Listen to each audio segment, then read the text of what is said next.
CRC 89.1 Radio y Cadena Radial Costarricense no se hacen responsables por las opiniones emitidas en este programa. Es tiempo de tender la red democrática y mostrar la Costa Rica del futuro hacia la cual debemos caminar. Con ustedes, Francisco Prendas, aquí por CRC 89.1 Radio.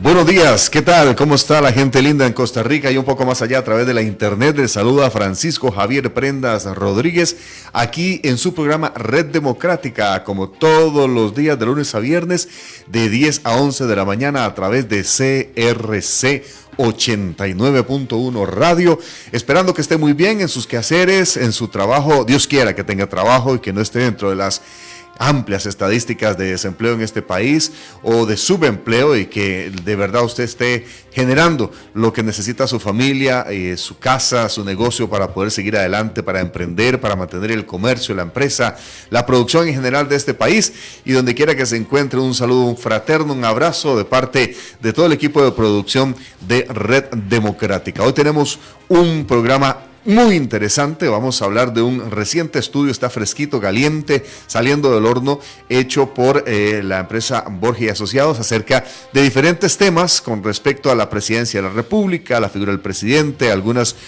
personalidades a nivel nacional y su apreciación dentro de la opinión pública, así como de instituciones que también pues varían, sea que mejoran o desmejoran con el tiempo la apreciación de parte de los costarricenses, y eso influye muchas veces en lo que se genera día a día en la realidad país, en el contexto que tenemos como costarricenses. Así que muy atentos, en breves minutos tendremos acá a Víctor Borges para conversar sobre este tema. Por el momento vamos a ir a nuestra primera sección, el coaching político, a cargo de don Jonathan Prendas. Ya regresamos.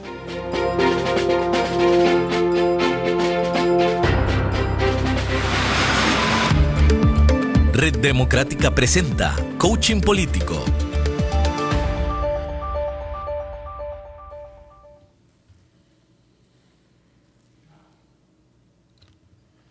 Bueno, escuchemos a continuación a don Jonathan Prendas en el micro de Coaching Político. Hoy él no nos está acompañando acá en la cabina, tenemos una actividad especial que de hecho muy pronto los vamos a estar invitando a este tipo de actividades de Red Democrática, pero escuchemos a don Jonathan.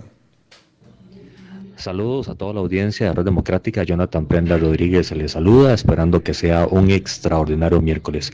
Hay un tema importante en la Asamblea Legislativa que normalmente pasa factura en cada elección nacional, y es la desconexión que llega a suceder entre las necesidades del pueblo y las decisiones que se llegan a tomar en las diferentes votaciones de los proyectos de ley, de las investigaciones o de las reformas constitucionales dentro del Congreso. Esa desconexión sucede por varios casos. Uno es agendas personales. Dos es la incidencia de diferentes grupos que quieren particularmente ser beneficiados de una u otra manera.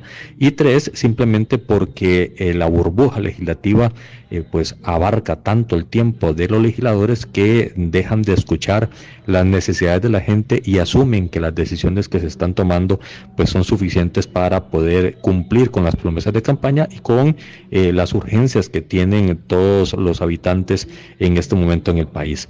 Eso es un problema, no es pequeño el detalle que se está mencionando en esta cápsula de coaching político, y lo que sucede y lo que pues amerita es que la sociedad civil esté más presente, no solo en las barras del público, no solo haciéndose presente pidiendo reuniones con los diferentes diputados. Me refiero a organización civil, en este caso ya sea sindicatos, cámaras empresariales o asociaciones de desarrollo y demás, todo lo que se ha organizado en la sociedad civil, tocar la puerta a los diputados y hacerles recordar que las necesidades de la gente están sobre las disputas ideológicas y políticas que se puedan establecer en la determinación de la agenda del Congreso.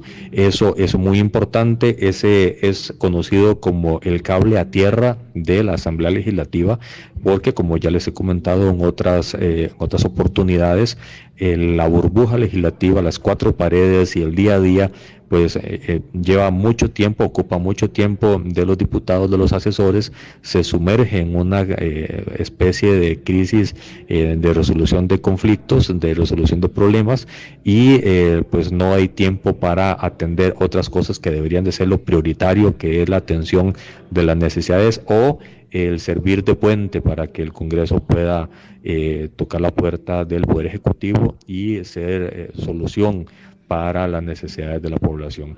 Para lograrlo, como les estoy comentando, es importante la cercanía de la gente con la Asamblea y también invitar a los diputados a las diferentes comunidades y hacerles ver las problemáticas que existen. Eso es una necesidad, es una urgencia, pero es una realidad. Lo que está sucediendo no es nuevo, siempre sucede y es parte de los equilibrios del juego del poder y de los equilibrios del juego democrático que siempre se tienen que desarrollar dentro y fuera de la Asamblea en cada espacio del territorio nacional. A veces, amigos y amigas que nos escuchen, 89.1 FM, lo que sucede es que la dispersión, la distracción o simplemente el ganar lo que se conoce como pulsos políticos a lo interno entre una fracción y otra, pues hace olvidar las verdaderas prioridades que hay, que es el bolsillo de los costarricenses, el disminuir la pobreza, disminuir el desempleo, mejorar el costo de vida, para que pueda ser asequible a todos por igual, o por lo menos de una manera más gentil, más amable, y que puedan dar las oportunidades de prosperidad y bienestar a todos. Eso es pues algo que nunca tenemos que dejar de lado. Sin más, esta es la cápsula del día de hoy. Esperamos que haya sido de utilidad para seguir aprendiendo de cómo es que se vive la realidad en la Asamblea Legislativa. Bueno, muchísimas gracias, don Jonathan. Precisamente dentro del estudio que vamos a estar analizando dentro de unos minutos, habla de la percepción que se tiene sobre la Asamblea Legislativa, una de las principales instituciones y el primer poder de la República. Vamos con el otro micro del día de hoy, el segmento del Colegio de Profesionales en Criminología, que lo presentamos a continuación. Préstele mucha atención. En Red Democrática hablamos las cosas como son. Muy buenos días, don Jonathan Prendas, y un cordial saludo y fuerte abrazo a todos los radioescuchas de la Red Democrática. El día de hoy hablaremos de la violencia. La violencia, según la Oficina Mundial de la Salud, representa ser un uso deliberado de la fuerza física o de poder, ya sea en grado de amenaza o de resultado efectivo, contra uno mismo, contra una persona, un grupo o comunidad. Esto siempre y cuando cause o tenga la posibilidad de causar o producir lesiones, muerte, daños psicológicos y también algunos trastornos de desarrollo. El tema de la violencia no ha sido un tema que se haya abordado a la ligera. Han existido grandes estudios al respecto. Por ejemplo, el sociólogo Johan Galtung nos representa la violencia a través de una pirámide en donde en cada uno de sus extremos posa tres formas de violencia: la violencia cultural, la violencia estructural y en el pináculo pone la violencia directa. Esto para representar que la violencia más percibida es la violencia directa. Sin embargo, se han establecido otras categorías y otras clasificaciones. Solo por mencionar, se ha hablado de violencia económica, violencia laboral, violencia psicológica, violencia sexual, violencia física, inclusive violencia simbólica. Hoy día podríamos señalar que a través del uso de las tecnologías y otros medios y fuentes de información, podríamos invertir esta representación de la pirámide de Johan Galtung, convirtiéndolo en violencia globalizada, violencia nacional, violencia comunitaria y violencia intravecinal, en el ámbito más contiguo de desarrollo de las personas que viven en una comunidad o en un municipio. Hablar de violencia desde el sentido de la criminología, pues no resulta nada fácil. A pesar de que se suele utilizar esta expresión o palabra a la ligera, sin pensar sobre todo en las repercusiones que pueden darse desde el ámbito de análisis de la criminología. Es indispensable considerar el valor simbólico, o sea, el conjunto de elementos que se asocian con la palabra más allá del propio significado. Hablar de violencia es una propuesta de término o consideración un poco más renovada. No podría ser entonces ni más ni menos que una respuesta exagerada en relación con un estímulo inicial. Esto utilizándose el término para identificar algunos tipos de acciones que pueden darse en el medio del uso de la fuerza y la fuerza como consecución, en este caso, a un fin. Podría esperarse dentro de lo que sería efectivamente el uso de la fuerza o la manifestación de violencia, que para algunos cumpla un ideal muy concreto. Se cree que el acto de violencia representa la asociación directa con un perpetrador que puede ser visto como un monstruo, que efectivamente sea evidentemente abominable y que se le asignen condiciones esencialmente desagradables. Pero podría ser en un sentido muy general, no así todo el tiempo. Para atender la violencia es necesario adoptar 4 expresiones esenciales. Lo primero es el conocimiento. Se requiere poder entender o conocer mejor el fenómeno de la violencia en sus categorías y en sus manifestaciones. Crear conciencia con un efecto de difusión, de introyección sobre lo que significa la violencia. Comprender estas manifestaciones según los lugares en donde se da y sobre todo ser empático, ponerse en los zapatos de otro para entender un poco más las consecuencias en el prójimo de la violencia. Esto, sin duda alguna, podrían ser acciones atingentes para abordar la violencia y pactar compromisos para encontrar manifestaciones iniciales desapercibidas de la violencia que terminen constituyéndose en el espacio de desarrollo de consecuencia de todas lamentables. No normalicemos la violencia. Muchísimas gracias a todos ustedes y espero que, como siempre, tengan un excelente día. Reitero el saludo de don Jonathan. Red Democrática presenta Faro Nacional. Iniciamos nuestra sección de fondo, que es la entrevista que les traemos todos los días, siempre con gente de mucho criterio, con mucha trayectoria y mucha credibilidad. Así que vamos a entrar en materia. Nos acompaña por acá nuestro estimado amigo Víctor Borge, de Borge y Asociados. Vamos a revisar un estudio nacional de opinión pública que sale en febrero del 2023. Lo acaban de terminar y tenemos la oportunidad de revisarlo por acá. Víctor, ¿qué tal? ¿Cómo estás? Saludos. Hola Francisco, y hola a todos los que están escuchando y viendo. Muchas gracias más bien por invitarnos a mí y a la empresa a compartir esta ENAOP o este Estudio Nacional de Opinión Pública, que es el segundo de una serie corta que estamos desarrollando, pero que ya en el pasado habíamos trabajado con la revista Poder en su momento, ¿verdad? Que trajo una serie de 75 encuestas más o menos mensuales. Entonces estamos, digámosle que reactivando un poco el proceso para poder seguir teniendo ese termómetro social que se hace necesario, ¿verdad? No solo para la opinión de los líderes políticos y económicos del país y de los municipios, sino para que la gente también esté al tanto de lo que los conciudadanos están diciendo, ¿verdad? No solo aquí, sino fuera de las fronteras, ¿verdad? También. La fotografía de un momento, ¿verdad? Y las encuestas hay que verlas como un álbum de fotos que usted echa para atrás y dice, mira cómo salió en aquella, mira cómo salió en esta, mira cómo salió en esta, la más reciente. Quisiera saludar, aprovechando que don Gustavo Vázquez desde Llano Grande nos dice fuerte y claro por acá, y un saludo a la familia de Red Democrática, también un saludo para usted, don Gustavo. Quisiera invitarlo a usted que está escuchando a hacer una dinámica.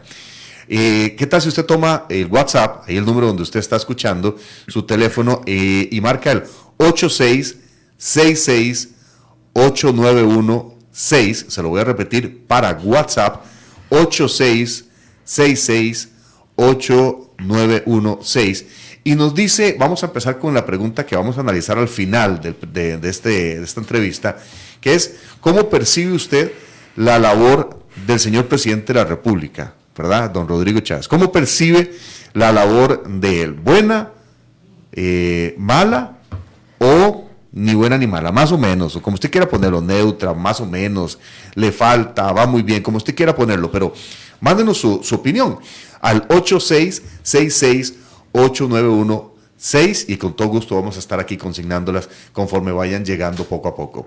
Entramos en materia, Víctor, hablamos un poquito de este estudio, sí. ¿Cuántas personas? ¿Cómo le preguntaron a la gente?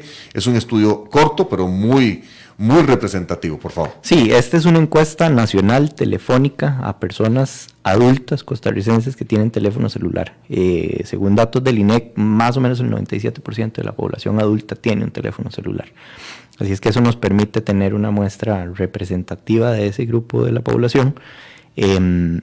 Estamos queriendo tener percepciones generales, ¿verdad? No específicas, no estamos haciendo una desagregación por sexo, por grupos de edad o algo por el estilo, sino que lo que estamos queriendo tener es un termómetro, ¿verdad? En particular. O sea, es como cuando en el meteorológico te dicen que la temperatura es de 23 grados, pero claro, hay otras variables que te permiten medir cómo están las condiciones atmosféricas, la sensación térmica, etcétera, etcétera. Hay otras herramientas, o podemos tener en su momento una muestra más grande para poder decir, ok, queremos saber cómo piensan las mujeres, cómo piensan los hombres, cómo está pensando la gente de 18 a 35, cómo está pensando la gente adulta mayor, cómo está pensando la gente de regiones en particular. En este caso, nosotros lo que estamos buscando es tener un termómetro general, nacional, entonces hay que verlo así, ¿verdad? Entonces fue un estudio que se hizo entre el 31 de enero y el 10 de febrero, o sea, la primera semana de febrero, del mes de febrero, y en estos días hemos estado, digamos, revisando, procesando y comentando con otros colegas los resultados de la encuesta, y como les digo, ya es la tercera ola, agosto, diciembre y febrero. Vamos a hablar de esa continuidad en el tiempo también. Eso es importante. Porque hay variaciones, hay variaciones importantes, y la primera que vamos a rescatar es ante la pregunta para usted, ¿cuál es el principal problema del país en este momento? Porque en diciembre pasado se consignaba como la más importante la situación económica, ¿verdad? Casi 4 de cada 10 costarricenses decían lo más preocupante, el principal problema es la situación económica. Sin embargo, eso cambió. Contanos, por favor. Radicalmente, sí. Pero era algo que en algún momento habíamos conversado, creo que con ustedes y con otros líderes y analistas, de que a pesar de que la situación económica es un tema que efectivamente en diciembre, además estábamos entrando en diciembre, en época de festividades, y venimos de la época, ya activando la época post-pandemia, en donde la gente ya se comió los ahorros, y ya estamos viviendo la cruda realidad de haberse comido los ahorros, o gente que está sin trabajo, ¿verdad? Es diciembre, y se encuentra diciembre, una época en la que todo el mundo necesita o quiere tener dinero en efectivo, y hubo limitaciones. En aquel momento recuerdo que estaba, como en todos los últimos años, el susto de, por ejemplo, si el Estado iba a poder tener fondos disponibles para pagar los aguinaldos, ¿verdad? Y eso no ha sido una discusión del año pasado, ni en este gobierno. O sea, ha sido una discusión que recuerdo con Luis Guillermo Solís, recuerdo con Carlos Alvarado también, que era una discusión de todos los diciembre de fin de año. No llegamos. Sin embargo, en este se especuló, pero más bien se contrarrestó con que llegó a tiempo y llegó bien y llegó aparentemente sin problemas, ¿verdad? Por eso, pero es que cuando uno hace un seguimiento de los temas desde el inicio del último trimestre del año, ese es como la gran conversación, digamos, en la agenda mediática política, digamos, de lo que se trata en el tema. No llega. El Estado no llega. Es un grueso de la población importante, y eso genera esa aura de indefensión, de necesidad, de problemas de situación económica. Aún así, la situación económica, si la sumas, en este caso, el 20% de situación económica con el 16% de desempleo y el 12% de costo de vida, sigue siendo el principal problema. O sea, el tema económico sigue siendo el principal problema del país. esta pregunta es una muy buena pregunta, o es un muy buen termómetro de lo que los medios de comunicación en general están tratando en sus noticias. O sea, mide esa, qué tan eficiente es la comunicación de esos temas. Qué es lo que nos está pasando y qué es lo que hemos visto en las estadísticas, lo que uno ve en las redes sociales, lo que uno ve en los medios en general. Y es que efectivamente, de enero a la fecha, ha habido un incremento importante en los indicadores que me agarro del tema del corto anterior de violencia, ¿verdad? Y de crimen. O sea, ha habido un aumento importante en las estadísticas y ya nos estamos metiendo en listas, leí en la mañana listas en las que Costa Rica nunca había estado. Sí, o sea, que nos comparan con Haití, nos comparan son vergonzosas y son preocupantes, porque una cosa es el orgullillo ese de que somos un país seguro, bonito, tranquilo, usted puede andar por la calle en la noche y no pasa nada, los turistas pueden venir y no tienen ningún problema, disfruten de las playas, de lo que usted quiera.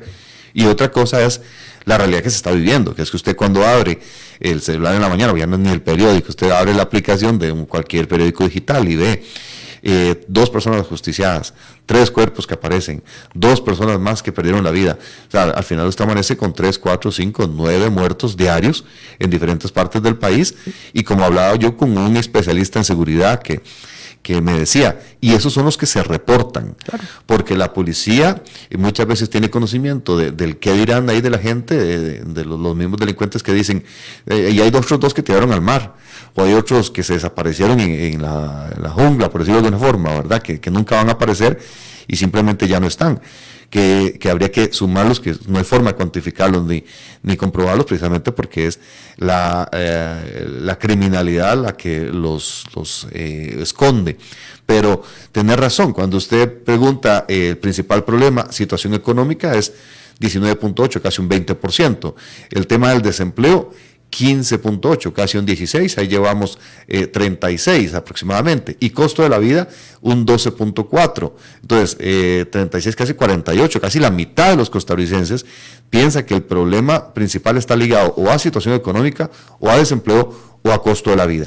Sin embargo, pasada la zozobra de final de año, la necesidad del dinero y lo que todo el mundo gastó y ahora debe, porque la verdad es esa, el que se repunta en este momento, en este estudio, como individualmente la línea que más se menciona es el tema de la seguridad, sí, que como vos lo decís, en los medios de comunicación se consigna que el tema de la seguridad, y está ahorita sobre la mesa el tema de la custodia del presidente que anda armado, cuánta gente, la policía cómo está armada, o sea, todo el tema de la seguridad vuelve en las clases, entonces hay un peligro latente de tanto estudiante que anda en la mañana, durante el día, en la noche, la gente en el trabajo, los problemas en los buses que los asaltan y disparos y todo lo demás.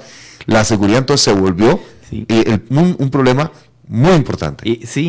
Pero es que además de eso, antes cuando se hablaba de seguridad, se hablaba de inseguridad. En Costa Rica se trataba el tema como el tema del crimen, digamos, sencillo, del hurto, del robo, del hurto a mano armada, del robo de la pulpería, que no hay que minimizarlo o normalizarlo, porque es importante resolverlos, esos temas, pero es que en los últimos años uno de los agravantes que hemos venido sufriendo como país es que hemos tenido un aumento en la presencia del crimen organizado en el país. Son más violentos entonces, los hechos. No solo son más violentos, estamos en medio de una lucha entre los expertos me van a regañar en esto, pero una lucha entre pseudocarteles locales peleando por territorios, por paquetes de droga que se quedaron y que se están repartiendo aquí en el mercado local, ¿verdad? A eso se le suma otro agravante, que es este tema de la situación económica. Cuando la gente no puede resolver sus necesidades diarias, básicas, tiene que encontrar la manera de resolverlo. Entonces, y el problema económico se traslada incluso al crimen. O sea, el que usted no pueda pagar el seguro, que no pueda pagar el teléfono, que no pueda pagar la tarjeta, significa dentro del mundo del crimen, que el que reparte la droga no se la pagan, entonces ya empieza a cobrarla, entonces resulta que matan a muchachos, a personas, porque no pagó lo que se había llevado, 10,000, 15,000, 50,000, 100,000 pesos, no sé. Vienen los préstamos, aquellos famosos gota a gota y otras cosas más, que son pagos semanales, que si no llega el pago el viernes como tiene que llegar, lo buscan y hay gente, yo conozco barrios en San José, por mencionar una provincia, donde le preguntan, ¿y qué se hizo fulano? No, ya no puede estar aquí porque debe plata, entonces si se aparece acá, lo matan. Y hay varias personas de diferentes casas del barrio que simplemente se trasladan, se ubican, se esconden en otras partes del país por el tema de la inseguridad que vive. Entonces, el estudio refleja lo que está pasando en las calles. Exacto. Entonces eso nos da un poco ese termómetro de hacia dónde, en términos, digamos, de los liderazgos y de la gente que está tomando decisiones en este momento, hacia dónde debe estar la agenda de política pública. Hacia dónde deben estar las acciones dentro de un andamiaje estatal que debería estar organizado para combatir inmediatamente estos flagelos, ¿verdad? O sea, no es solamente poner más policías en la calle, o sea, es cómo hacer para que los niños y niñas y los muchachos de 12 a 17 años no se vean en la tentación de involucrarse con estos grupos criminales que, lo que hemos visto en otros países, regalar un celular no es nada para ellos, a cambio de que un niño o un muchacho lleve un cargamento de droga de un punto a otro. O la introduzca dentro del centro educativo, o la reparta con los vecinos. Exacto. O sea, es un tema, en la zona sur específicamente, conozco un caso que en San Vito de Cotobruz, que la profesora nos decía, en una institución nocturna, nos decía, lo común en mi clase es que los alumnos me digan que hoy se ganaron algo para llevarle comida a su casa, porque sus papás están desempleados, producto de llevar un paquete de un lado para otro sin hacer preguntas. El problema es que ellos saben lo que están llevando. Y quien se lo dio también sabe que esa persona ahora es una especie de cómplice, pero al final es víctima también, porque no van a poder salirse. Y por un lado podría ser que vean eso como una forma de movilizador social, porque económicamente les empieza, y se nota, ¿verdad?, cuando empiezan a ver incremento en cómo tiene dinero, en cómo viste, para dónde va, qué hace, dónde frecuenta, todo, porque no tenía un trabajo y ahora resulta que tiene dinero. Se ve aquí en los barrios, se ve en todas partes de Costa Rica, eso es muy evidente. Más bien, se ve mal cuando empieza a pasar, y hasta se especula gente que lo está haciendo bien, que dice que estará haciendo, pues, seguramente andan drogas, porque no puede ser que prospere tan rápido y tan grande.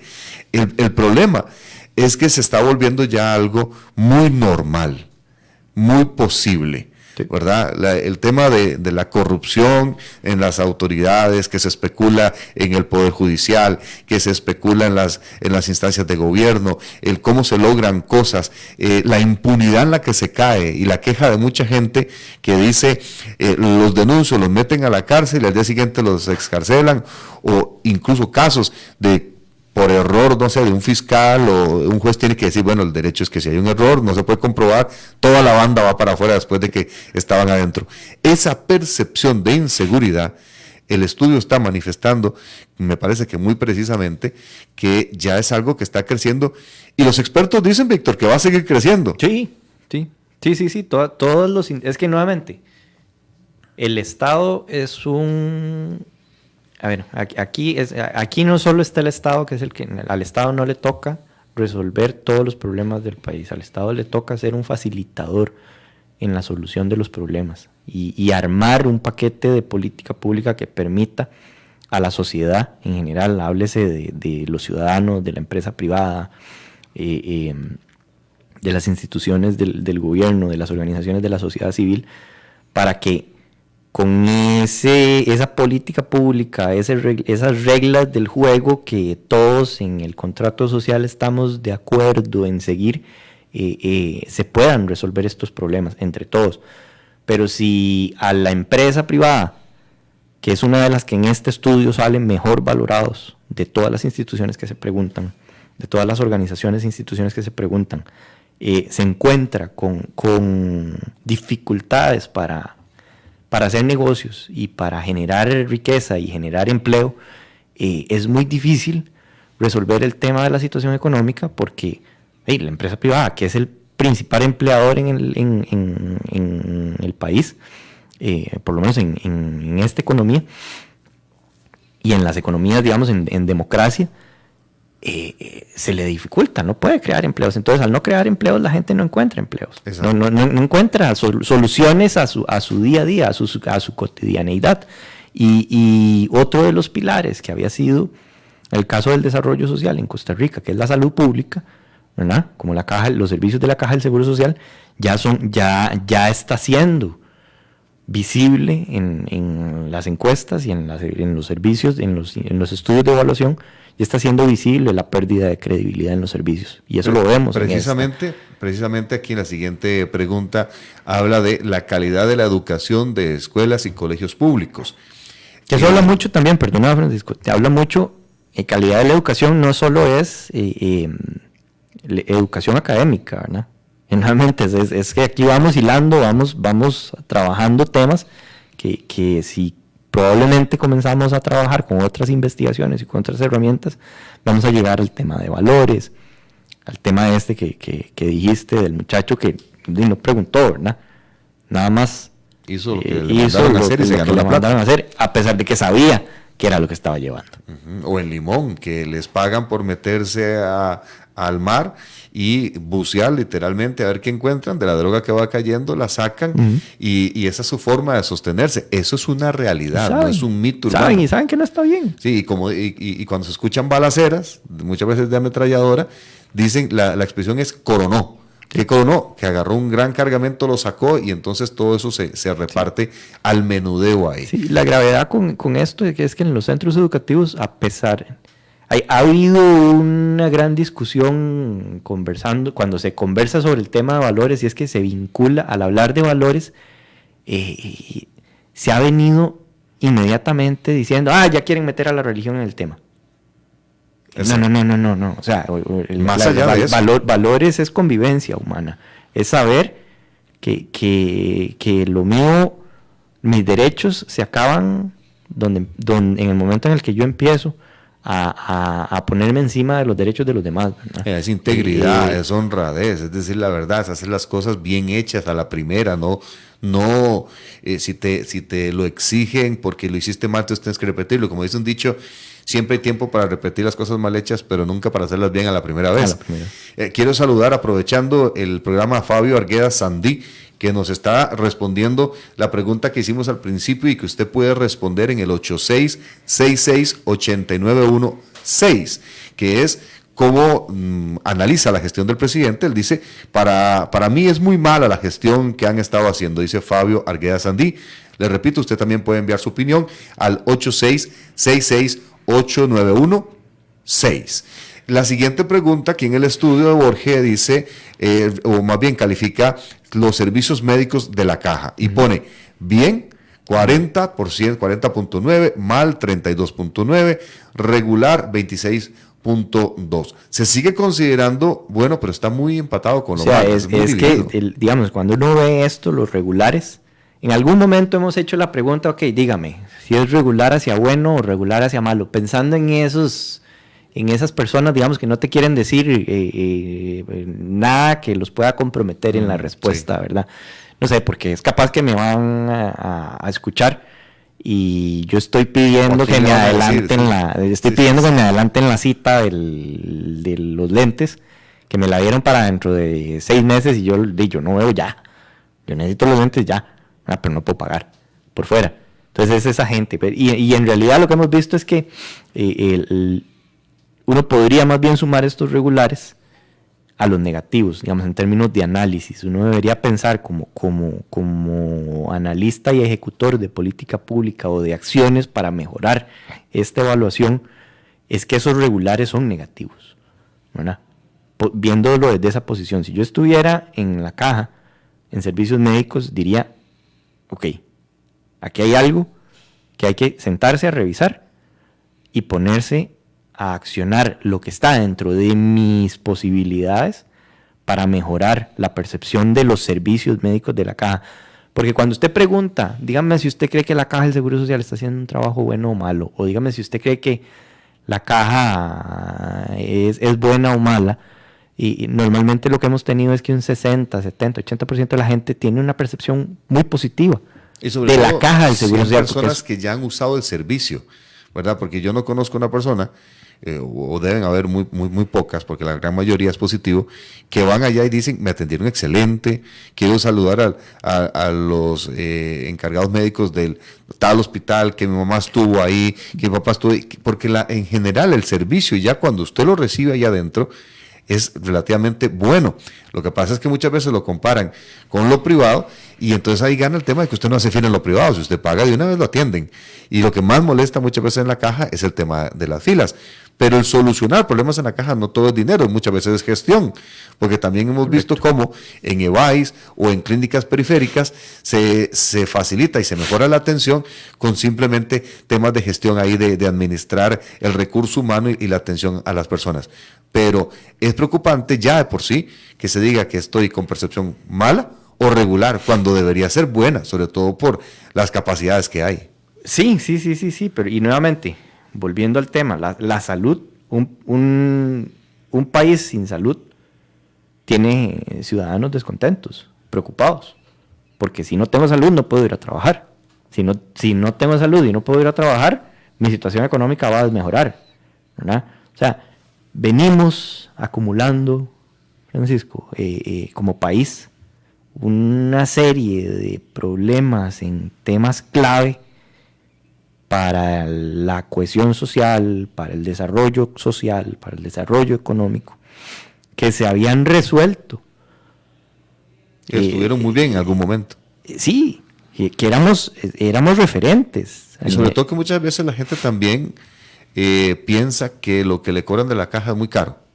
Entonces, cuando tienen que usar la caja y tienen que esperar, tienen aquella disyuntiva de, ok, me están cobrando un montón, me lo han cobrado por muchos años. Oportunidad, dirían en economía. Exactamente.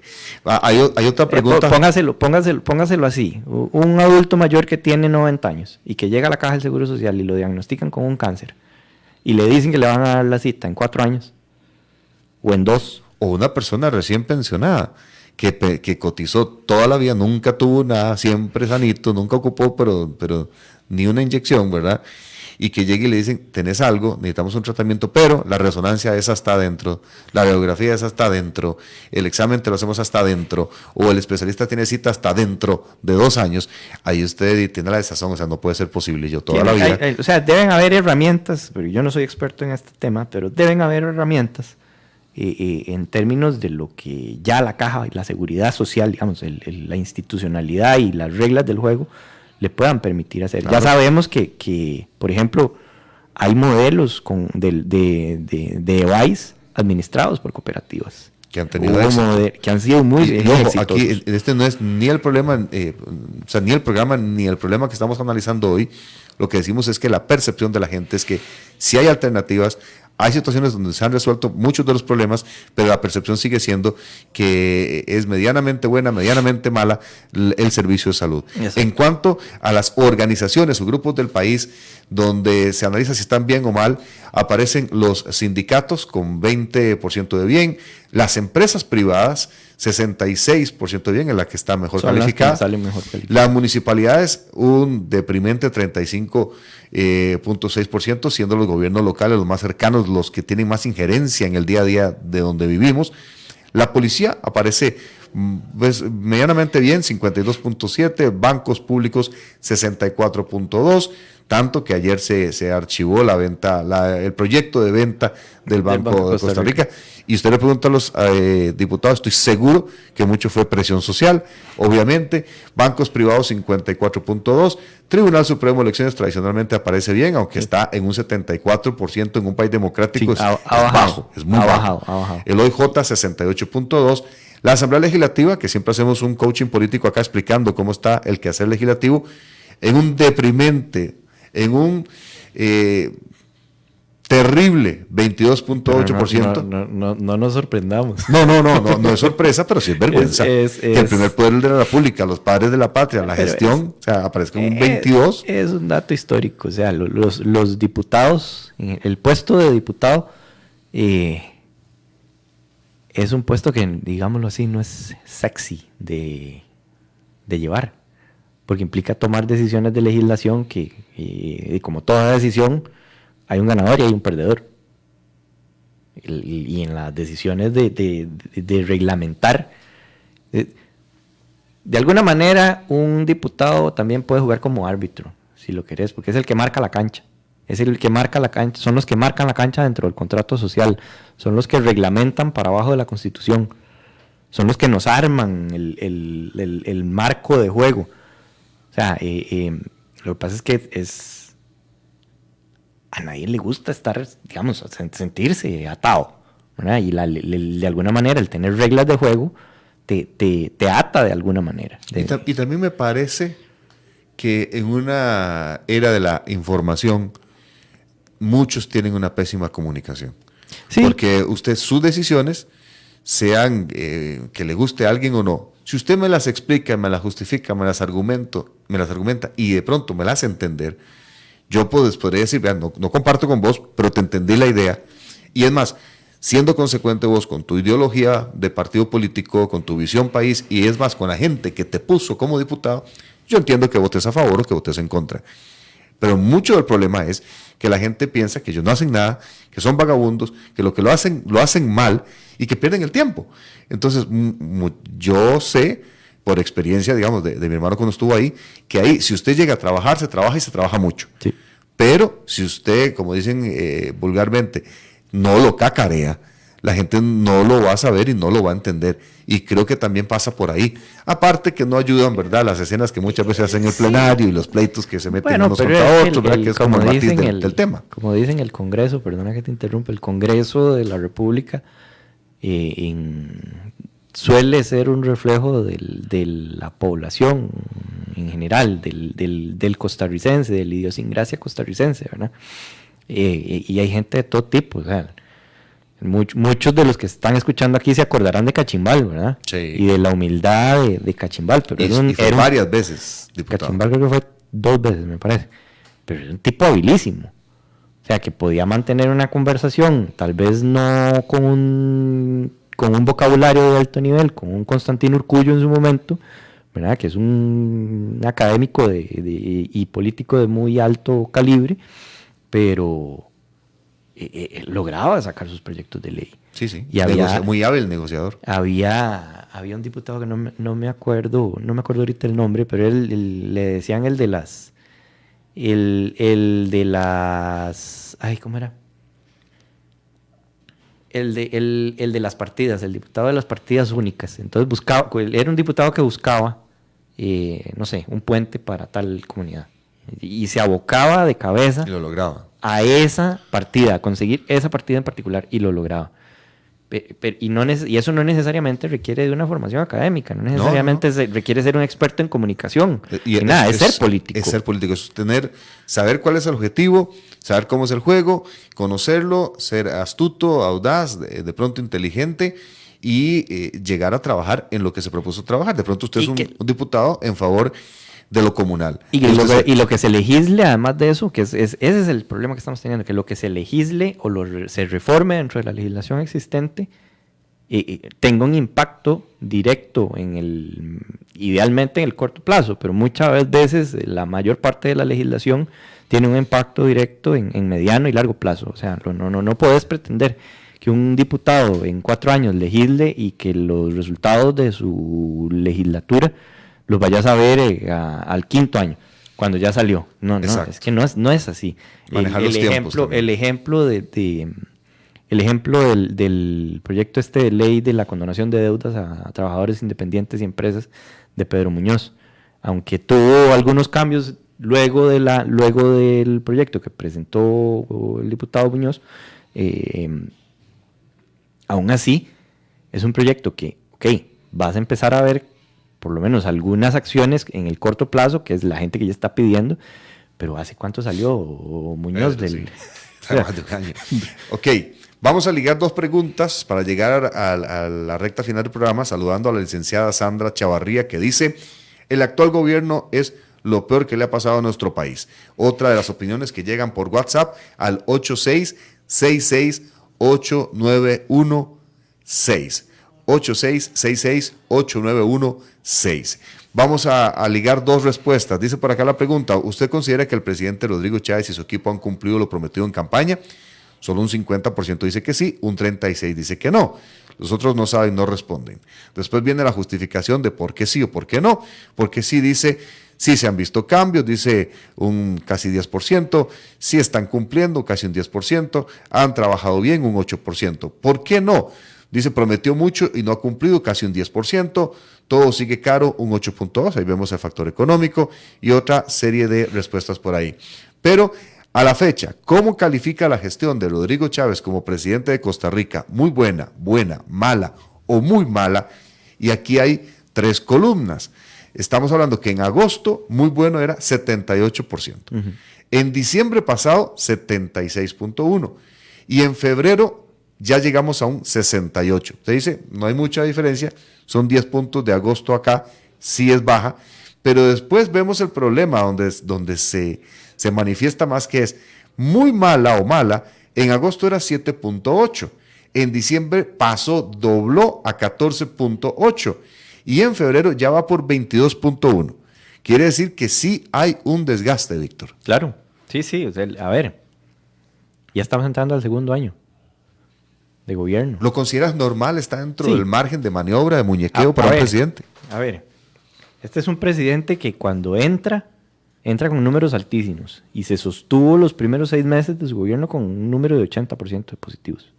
O sea, y todos los analistas políticos que vieron estas mediciones se sorprendían por el alto nivel de popularidad, ligándolo incluso con la popularidad del presidente Bukele en El Salvador, ¿verdad? Con herramientas muy distintas, ¿verdad? Y con acciones muy distintas de las de Bukele a las del presidente Chávez. Hablan de la luna de miel, que se iba a acabar la luna de miel. Bueno, se está acabando la luna de miel probablemente. Yo creo que el desgaste que está sufriendo es un desgaste natural. Lo que pasa es que algunos dicen es que debió haber caído más. Bueno, pero es que está cayendo la evaluación de la gestión del presidente, ¿verdad? Va a seguir cayendo si no se toman medidas que permitan resolver las necesidades de la gente, y además de eso, si lo ves a contraluz de lo que se pudo haber prometido, que hay una serie de factores externos y que el gobierno no puede controlar, como por ejemplo el tema del costo de algunos productos importados, ¿verdad? No está del todo dentro de su control sostener esos precios, por ejemplo. Pero aún así, lo que podemos ver es que sigue manteniendo una alta popularidad, sigue siendo, si lo comparamos con estudios de otros colegas a nivel latinoamericano, sigue siendo un presidente muy bien valorado, ¿verdad? Pero sí se está desgastando, y el número de gente que considera que está teniendo una gestión negativa es cada vez mayor y crece de manera importante. O sea, sí va creciendo. Pero el positivo se sostiene. Pero es que va cayendo. Es un voto duro, digamos. Es que eso no es un voto. Podemos, hablando metafóricamente, sería un voto duro para él en una encuesta. No necesariamente. ¿Cómo lo analizas? No, es simplemente la evaluación de la gestión, pero eso no quiere decir que yo vaya a votar por esa persona como elector, ¿no? Porque a mí me gustan otras cosas, o pienso que hay que ver otras cosas en un candidato presidencial. En este caso, lo que es el análisis que mucha gente hace y que es razonable. O sea, si al gobierno de la República, al presidente y a los diputados les va mal en su gestión, al país le va mal. Así sí, nadie quiere que el presidente que pusieron o pusimos o alguien puso le vaya mal. Que la Asamblea no haga nada, nadie quiere eso. Que los tribunales no funcionen, nadie quiere eso. Eso es una verdad. Sin embargo, siempre se ha hablado de que tan alta opinión positiva era una oportunidad también para conseguir cosas que políticamente eran difíciles de hacer y que ese era el momento para hacerlo. Capital político. Exacto. Sigue teniendo un capital político importante pensando en la opinión pública, pero hay otros contrapesos en la democracia. O sea, en democracia la promoción de proyectos del Ejecutivo no solo radica en que el Ejecutivo quiera, no sé, sacar más plazas para policías en la calle. No. Para hacer eso también tiene que conseguir presupuesto, y para conseguir más presupuesto tiene que ir al Congreso, ¿verdad? O sea, esto es un indicador de que lo que el presidente y su equipo tiene que estar en búsqueda de es en identificar los puntos en donde está doliéndole, en donde se están quemando, para mover acciones que pueden estar dentro de su rango de acción, o sea, que ellos con una decisión ejecutiva pueden cambiarlo o tienen que ir al Congreso. El asunto es que en el Congreso se está topando con lo que se han topado casi todos los ejecutivos de los últimos 20 años, un Congreso muy dividido, con posiciones fragmentadas. Normalmente se embarrera la cancha. Ahí es donde se embarrera la cancha. Vamos a hacer referencia, nada más mención de otras preguntas por acá para ir cerrando el programa, nos quedan pocos minutos. Dice, en la elección municipal pasada usted votó por un partido nacional o votó por uno municipal. De 36% dice nacional, 17% dice municipal. Considerando esto, ¿cómo evalúa la gestión del actual gobierno municipal en el cantón que usted vive? Buena, apenas un 37%, mala, un 59%, a un año de las elecciones municipales. Eso es una oportunidad para muchos que se frotan las manos con llegar a ser gobierno en una municipalidad, y considerando la situación de que muchos alcaldes no van a poder repetir, que aunque normalmente tienen un heredero, no van a ser ellos con su apellido los que tradicionalmente por 15, 20 años han buscado ese voto, ¿verdad? Precisamente de eso estábamos hablando, y con el equipo de análisis de Poder y Borges hablábamos de cómo esta es una elección que cambia radical, va a cambiar el mapa político, porque no sabemos si ese toque de Midas le va a permitir hacer ese cambio, ¿verdad? En donde la gente va a percibir realmente que el actual alcalde yo percibo que está haciendo una buena gestión, va a lograr gestionar a partir de otra persona, o se le va a embarrialar la cancha y esa persona le va a salir güera, como decían, ¿verdad? Y va a querer imponer su agenda. Mucho tiene que ver con dos cosas que menciona después. El estudio. Pregunta, ¿usted se considera liberal, capitalista, socialista o comunista? Gana liberal con 39.6, sí. Capitalista apenas un 2, socialista un 15.6, comunista un 3.7, ninguno 24.5. Evidentemente mucha gente que se considera liberal, sobre todo en el tema económico. ¿Con cuál partido político simpatiza usted actualmente? El que lidera, históricamente lo ha hecho, es el tema de Liberación, que está en este momento en un 13.6 según el estudio, y Progreso Social Democrático, que es el del presidente, que en este momento se pone en 17.9. Esa es la sorpresa. Ese es el que está liderando en este momento. Esta es una pregunta espontánea y de gusto. O sea, ¿cuál es el partido que a mí más me gusta en este momento? Digamos que Liberación Nacional per se está del mismo tamaño que está Liberación Nacional en los últimos 20 años, fuera de campaña política, ¿verdad? Exacto. Fuera de la campaña electoral, este es el Liberación Nacional que conocemos, así es que no es algo preocupante. Lo que sí sorprende es ver a un PSD, que es el partido que llevó, hay que decirlo así, es el partido que llevó al actual presidente al gobierno. Sí, porque no es de él. Los partidos, bueno, hay alguna gente que dice que los partidos políticos tienen dueño, ¿verdad? Sí, bueno, pero bueno, desde muchos puntos de vista es el partido político que llevó al actual presidente al gobierno, y que según se lee en algunos medios de prensa, no es el partido que necesariamente esté apoyando actualmente como organización política la gestión del presidente. Don Víctor. O sea, el de la desvinculación en este caso está haciendo, o sea, el presidente que tiene que tener una cadera importante. Y que están viendo a ver cómo lo articulan para las municipales. Ese es tema de otro programa. Es otro programa, Víctor, por eso hacemos este tema de las municipales, porque da para otras cosas. Exacto. Nos vamos, nos retiramos, nos Muchas ganó el gracias, tiempo. Francisco. Nada más cierro diciendo, y me corregís cualquier cosa, pero creo que así es, que el que tiene una percepción más buena como uno de las personalidades a nivel nacional sigue siendo Oscar Arias, está arriba por mucho con otros.